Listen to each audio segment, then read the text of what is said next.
ನಮಸ್ಕಾರ ಕರ್ನಾಟಕ.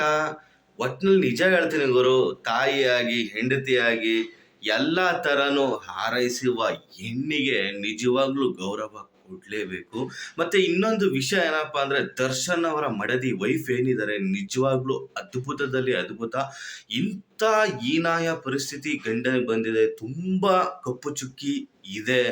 ಅದನ್ನು ಹಿಂದೆ ಮುಂದೆ ಬ್ಯಾಕ್ ಸಪೋರ್ಟ ಯಾರೂ ನಿಲ್ಲಲಿಲ್ಲ ಅಂದ್ರು ಏಕಾಂಗಿಯಾಗಿ ಹೋರಾಟ ಮಾಡ್ತಾ ತನ್ನ ಗಂಡನ ಸಪೋರ್ಟಿಗೆ ನಿಂತು ಬೆನ್ನೆಲುಬಾಗೆ ನಿಂತಿದ್ದಾರೆ ಅಂತಾನೆ ಹೇಳ್ಬೋದು. ಮತ್ತೆ ಇನ್ನೊಂದು ಏನಪ್ಪ ಅಂದ್ರೆ, ಸುಮಾರು ದಿವಸಗಳಿಂದ ಚಂಡಿಕಾ ಹೋಮ ಮಾಡಿಸಿದ್ರು, ಮಂತ್ರಾಲಯಕ್ಕೆ ಹೋದ್ರು, ಇಲ್ಲಿ ಬನಶಂಕರಿ ದೇವಸ್ಥಾನಕ್ಕೆ ಹೋದ್ರು, ಇವತ್ತು ಅಸ್ಸಾಂನ ಕಾಮಾಖ್ಯ ದೇವಸ್ಥಾನಕ್ಕೆ ಭೇಟಿ ನೀಡಿದ್ದಾರೆ.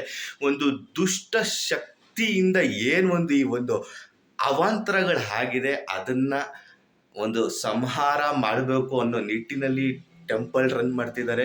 ಅವರಿಗೆ ನಿಜವಾಗ್ಲೂ ಒಳ್ಳೇದಾಗಬೇಕು. ಯಾಕಂದರೆ ಇಂಥ ಪರಿಸ್ಥಿತಿ ಗುರು, ಒಬ್ಳು ಹೆಣ್ಣು ಮಗಳಾಗಿ ಇಷ್ಟೆಲ್ಲ ಓಡಾಡ್ತಿದ್ದಾರೆ. ಈ ಕೇಸ್ ಬಗ್ಗೆ ಅರಿವೇ ಇಲ್ಲ. 302, 201 ಈ ಏನಾಗ್ತಿದೆ ಏನು ಅಂತ ಗೊತ್ತಿಲ್ದಿರ ಲಾಯರ್ಗಳ ಹತ್ರ ಹೋಗಿ ಅವ್ರ ಹತ್ರ ಮಾತಾಡಿ ಜೈಲಿಗೆ ಹೋಗಿ ಗಂಡನ್ನ ನೋಡಿ ಅವ್ರಿಗೆ ಧೈರ್ಯ ತುಂಬಿ ಸೂಪರ್ ಗುರು. ಒಟ್ಟಿನಲ್ಲಿ ವಿಜಯಲಕ್ಷ್ಮಿ ಮೇಡಮ್ ಅವರು ಗ್ರೇಟು. ಆಗಿರೋ ಘಟನೆ ನಿಜವಾಗ್ಲೂ ನಾವು ಖಂಡಿಸ್ತೀವಿ. ಆಗಿರೋ ಘಟನೆ ನಾವೇನು ಸಮರ್ಥನೆ ಮಾಡ್ಕೊತಾ ಇಲ್ಲ. ಆಗಿರೋದು ತಪ್ಪಿದೆ.